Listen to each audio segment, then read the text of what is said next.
Hello? Sa pangalan ng dakilang Pilipinas sa Kristo,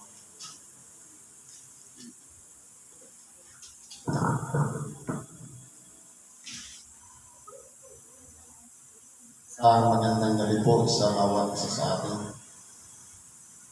Dito po tayo sa pagtatalakay o pagbibigay ng buhay sa mensahe na pinagda sa gabing ito.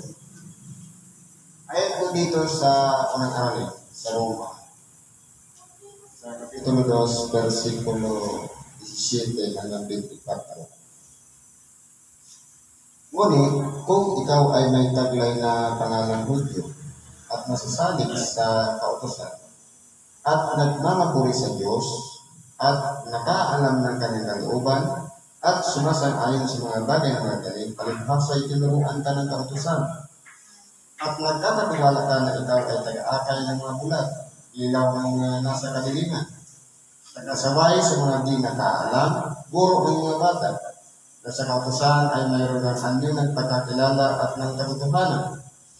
Ikaw nga na nagtuturo sa iba, hindi mo tinuturuan ng iyong sarili. Ikaw na nangangaral sa tao na huwag magnakaw ay nagnanakaw ka. Ikaw na nagsasabi ang tao ay huwag maalinya ay nangangalinya ka. Ikaw na nasusuklan sa mga Diyos-Diyosan ay nanagawan mo ang mga templo. Ikaw na nagmamapuri sa kautusan, sa iyong pagsuway sa kautusan ay ginawalan mo ng puri ang Diyos. Sapagkat ang pangalan ng Diyos ay nilalait ng mga hintil dahil sa iyo, gaya ng nasusulat. Ngayon po, ito po ay mga bagay na naging sulat ni Apostol Pablo sa mga taga-Roma. Kasi po, yung Roma, kung mapapansin po natin, ang mga Romano, sila po ang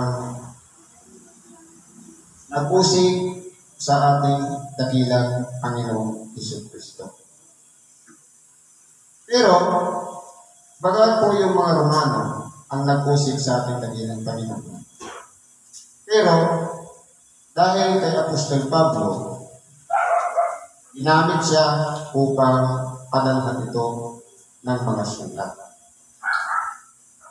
Kung mapapansin natin, meron bang Hudyo sa Roma na sinasabi kung ikaw ay taglay na may pangalang Hudyo? Dahil nga ang tao noon ay kumakalat, dati, ang mga Hudyo ay palaging nananahanlan sa Israel. Ito yung tinatawag na lipi ni Huda. Pero, sa kalooban ng Diyos, ipinagkatiwala din sa kanila ang kautusan. Dahil nga sila ay lahing Hudyo. Pero, may mga puna si Apostol Pablo sa mga Hudyo na nasa Roma na kumbaga ang nangyayari, walang pinag-iba doon sa mga eskriba at mga parisiyo na nasa Israel. Dahil, yung ginagawa po ng mga eskriba at parisiyo, yung mga kautusan ni Moises na ipinapapasan sa mga tao, pero hindi sila kasali sa pagsunod. Katulad din ng mga Hudyo na nandun sa Roma, na parang pakitang tao din yung ginagawang pagsunod. Kumbaga, itinuturo sa iba yung mga kautusan, pero hindi saklaw ang kanilang mga sarili. Kaya po, sa pamamagitan ni Apostol Pablo, bagamat masalimuot ang kanyang naging buhay sa pangangaral ng Ebanghelyo, pero sabi nga niya, hindi natatanilalaan ang Ebanghelyo. Kaya, kahit na siya ay nakapangaw o nakabilanggo, nagkakaroon pa rin siya ng pamamaraan o kaya gumagawa siya ng pamamaraan para ang Ebanghelyo makarating sa mga bayan. At kasama na dito yung Roma.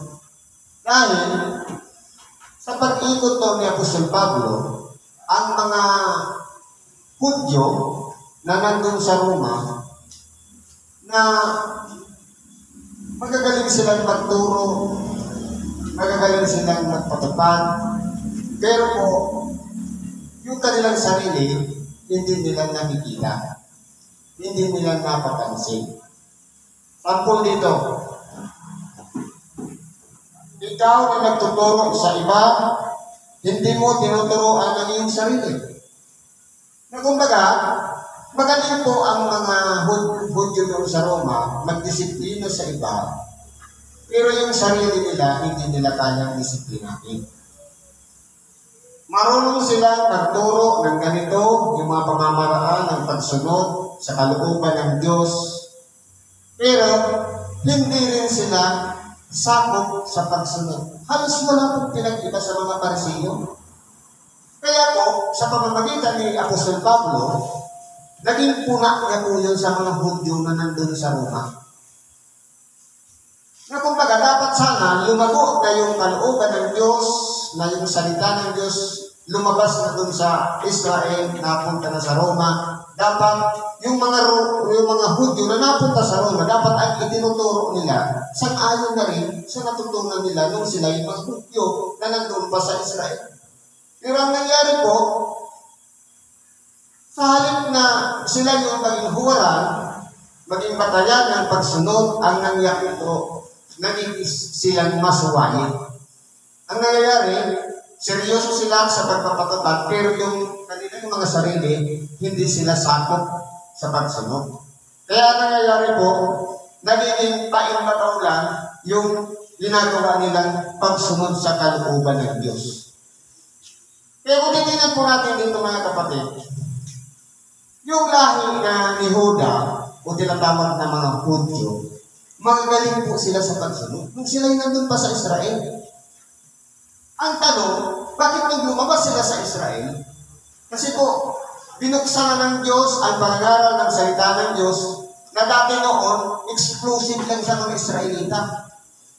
Pero dahil nga sa pamitain na nakita ni Simon Pedro na sinasabi, mayroong isang lamba na puno ng mga hayop na sabi ng isang tinig kay Apostol Pedro, kumuha ka dyan, magpatay ka at kumain. Alang sabi ng Apostol Pedro, hindi Panginoon, sapagkat kahit kailan hindi nakatikim ang aking bibig ng anumang bagay na marumi. Yun po yung pamantayan ng mga Hudyo. Kahit si Simon Pedro, ayaw niyang lumabas doon sa Israel para lang mangarap ng salita ng Diyos. Kumbaga, binubuksan na ng Diyos yung pangaral para sa mga hindi, pero nagmamatigas pa rin si Simon Pedro. Sabi ng Diyos, kung sagot ng tinig kay Simon Pedro, huwag mong ipalagay ng marumi ang isang bagay na nilinis ko na. Ibig sabihin, binubuksan na nga ang pangangaral ng salita ng Diyos sa mga hintil. Kaya po, yung mga Hudyo noon, nagsipangalan na rin, napunta na sa Roma, sa kung ano-ano mabay na karating bayan ng Israel. Kaya po, nung nag-expand po ang pangangaral ng Ebanghelyo, pagdating doon sa mga Hudyo na nandoon sa Roma, naging pamamaraan naman si Apostol Pablo para sawahin yung mga Hudyo na nandun sa Roma. Kaya po, kung titignan po natin dito sa sulat ni Apostol Pablo, mula kung i-aakit mo yan dito sa unang chapter, lahat po yan, na parang ipinakikita rin, na kinaaaliwan din naman ng Diyos ang mga taga-Roma, dahil nga sa mga Hudyo na naroon. Pero ang problema po, hindi sila naging seryoso sa pagsunod. Ang nangyari, magagaling silang magpaliwanag, magaling silang magturo, magaling silang magpatupad, pero hindi po napapansin ang kanilang sarili. Kaya yung pagtuturo nila, magagaling po kasi ang mga Hudyo magturo, lalong-lalo ng salita ng Diyos. Sapagkat doon po kasi nanggaling ang salita ng Diyos.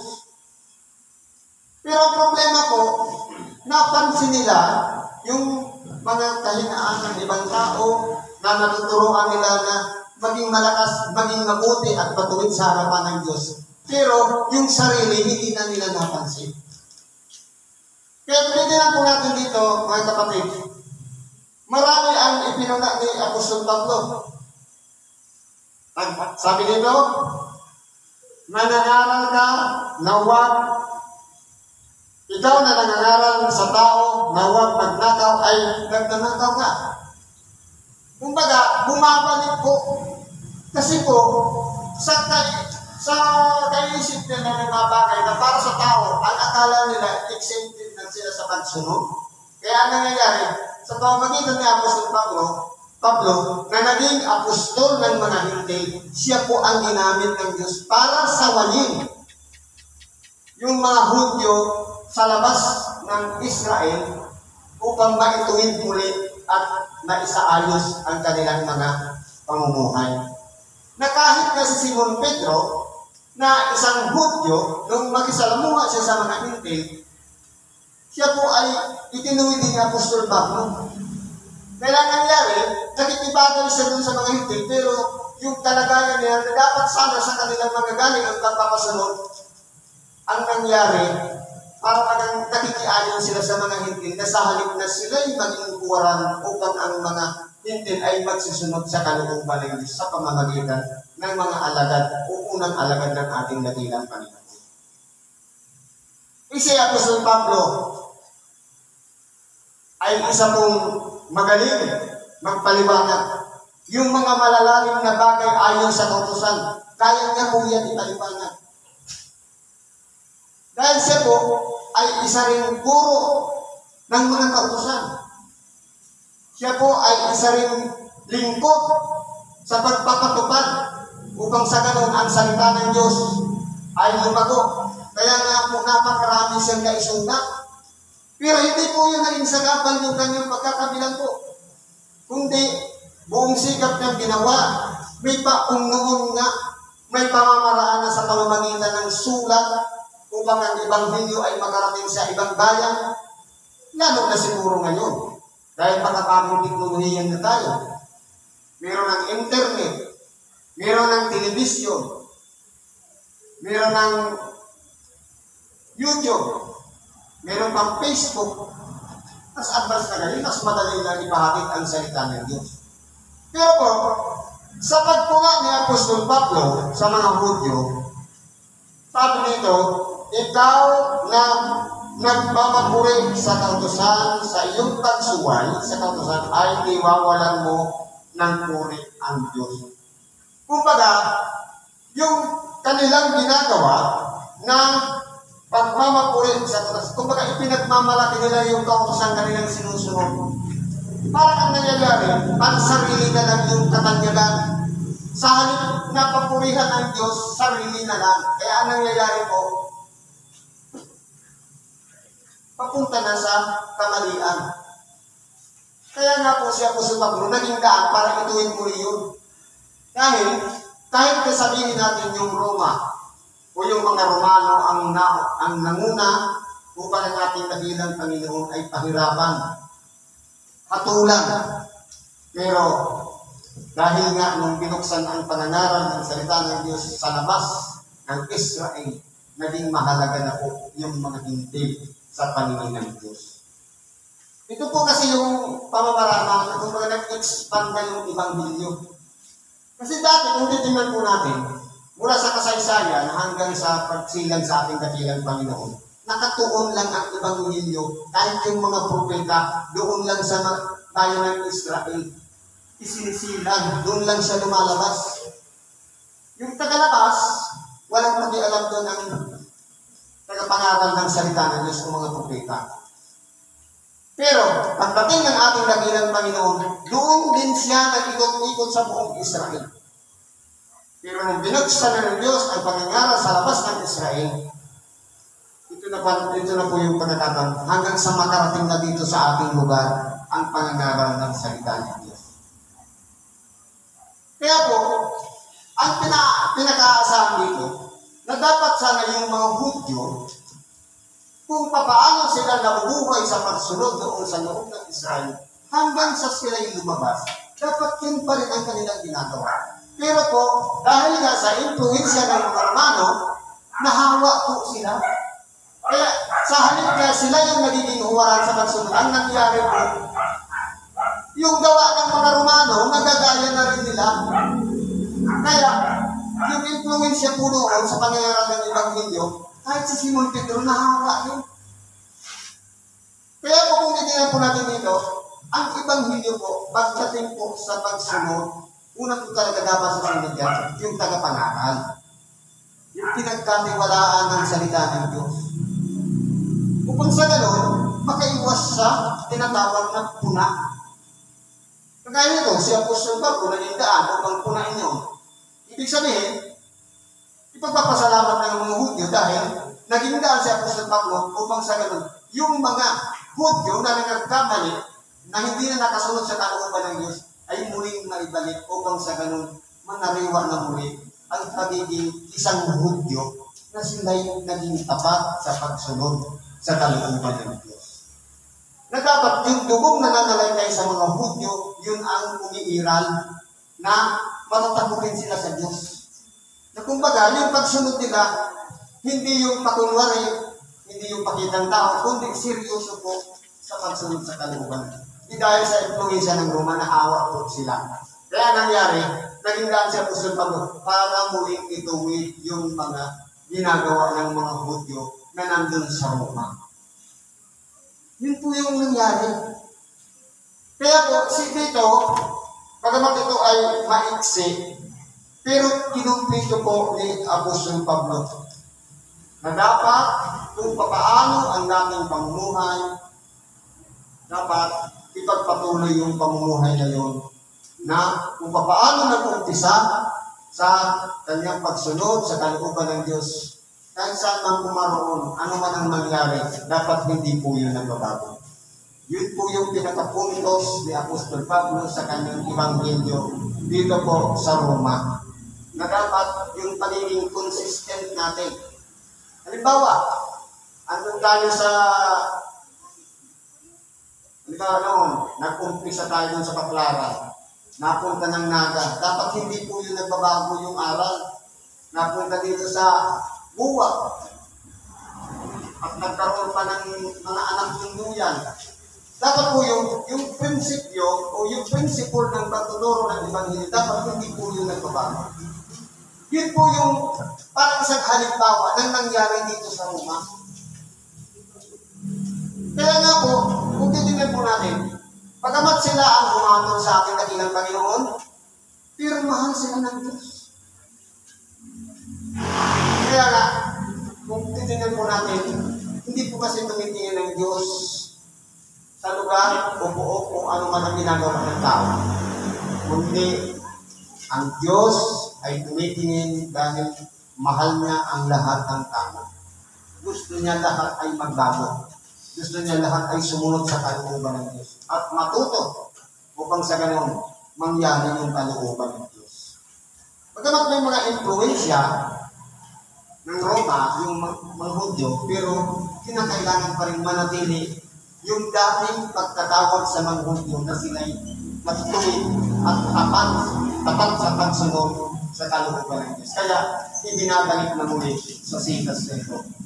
Na naging daan yung panangaral ni Apostol Pablo para yung mga Hudyo na yun manatili sa dati nilang kalagayan nung sila'y tinawag ng Diyos bilang isang Hudyo na tapat sa pagsunod sa kalooban ng Diyos.